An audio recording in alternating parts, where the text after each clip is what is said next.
Hi, I'm Karl van Gelder, broadcast analyst for Florida Southern Athletics, and I'm here with head coach of men's cross country, Matt Levassiur. Coach, thanks for coming on.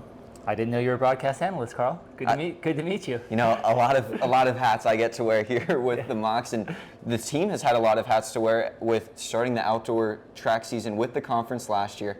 After only having cross country as a conference sport, the men's team was able to win outdoor track with just a distance team after getting back-to-back conference championships, and that's been the story of this team the last 2 years. What has gone into that, and how are you guys hoping to carry that through?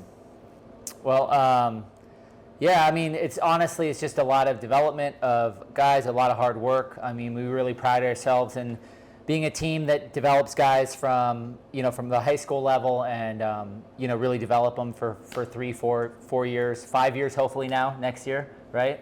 Yeah, we've just had a lot of success that way, and it's allowed our team to be deep. So then even when, say, for instance, last year we didn't have Anthony Matthew in cross country, we were able to fill that void with, with some other guys on the team, and I hope that the same is true this year. But we definitely have, it's different because we have 2 conference championships to defend, which I think is the first time that any team at Florida Southern's ever had that to think about. Yeah, it's a good standard to set for the program, and a standard for the program the last 2 or so years has been starting the season at Holloway with the preseason race, the 6K that's coming up tomorrow when this comes out. What are you looking for the guys to do at that race, and how are you hoping that continues?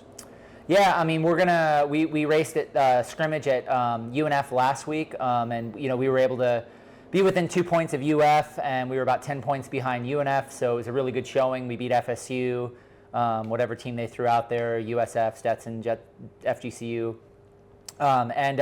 so those guys that were in the top 6 of that race are going to sit out this race and get ready for pre-nationals in a couple of weeks. So we're going to see what our number 7 on through can do. I think that the rest of the conference is basically showing up. So it'll be a real test to see if our number 7 back can win. I think they really have a shot to win. They're that deep this year. So we have the luxury of having a couple of sub 15-minute guys be at our 10th, 11th, 12th type 13th guy, which has been, historically those guys would have been in our top 5, and they're really, really good runners, but the team's very deep. So. And Coach, you mentioned pre-nationals. The last 2 years, the team has really stepped up the competition level when they make those travel trips. How big is it to be able to go against the best of the best and really elevate those regional and national rankings? Well, I mean, last year, we were able to win the conference title, and we felt real good about it going into regionals. We were ranked 3rd, and then, we came up short. Last year, because of all the hurricanes, we only had a chance to really race outside of the region one time, and our showing was just not where it needed to be. So last year, we were a team that could have gotten that large bid, and we didn't. And so this year, a lot of the reason why we're going to pre-nationals and then to Lewis, the Lewis crossover meet a couple of weeks later, is because we want to race those teams outside the region. So if we find ourselves in 4th place again, we can really have a shot of getting that at-large bid. And you mentioned the regional competition. We're hosting it this year at Holloway Park, and that's a really big deal. It's the first time since my freshman year that we're hosting it again. And you mentioned the 4th place finish last year. Having that home field advantage is huge. How do you think the team can really play with that? Yeah, I mean, we've already been doing workouts on it already. I mean, I think that the guys come to hate Holloway because it's just not a fun, it never feels good and it never feels fast. So, I'm hoping it's like 100 degrees and sloppy and nasty on the day of the regionals, because a lot of those teams from up north are going to struggle with the heat, presumably. But I think we can do well on it either way. We have a lot of guys that have a lot of muscle memory on the course, if you will. And so we're going to race at Holloway a lot. The 6K, FL runners. We'll have another meet at Holloway Classic on the 17th. Conference is also there. Regionals is there. So lots of Holloway. And so we're real excited about it. Really is a distinct advantage for us, and we're going to definitely capitalize on that.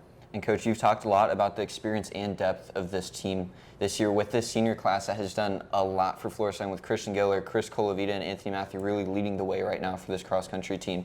What are the expectations for you for this team, and what should fans at home be thinking about as the season progresses? I think it's the tough thing for these guys is that they've already, on some level, like Christian Giller was the runner-up last year in region. He'll be the 20th or 18th best returner in cross this year. He was just 0.18 away from being our first All-American last year individually. And he will also be the top. He'll be 14th in the 10K coming back. So I mean, he's like head and shoulders, I think, the best returner in the region.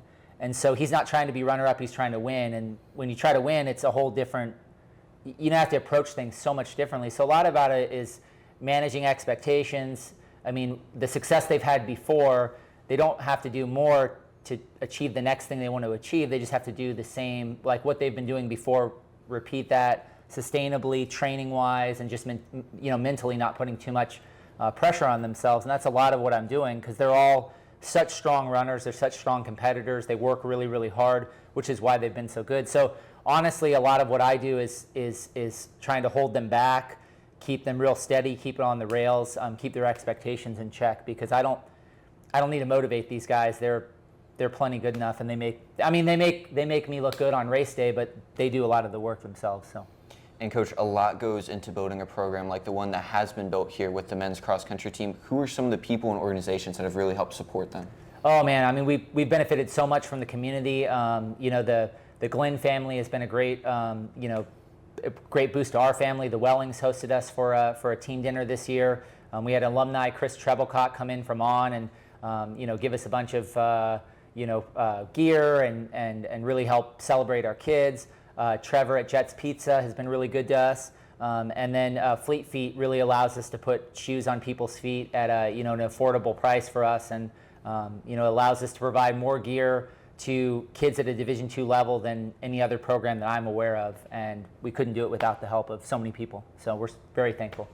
Well, thank you, Coach. Excited for what this season has to hold, and I know everyone's eyes will be glued to FCMocs.com and Holloway Park to make sure to stay up to date on the back-to-back Conference Champs Florida Southern Men's Cross Country team. Make sure to stay tuned.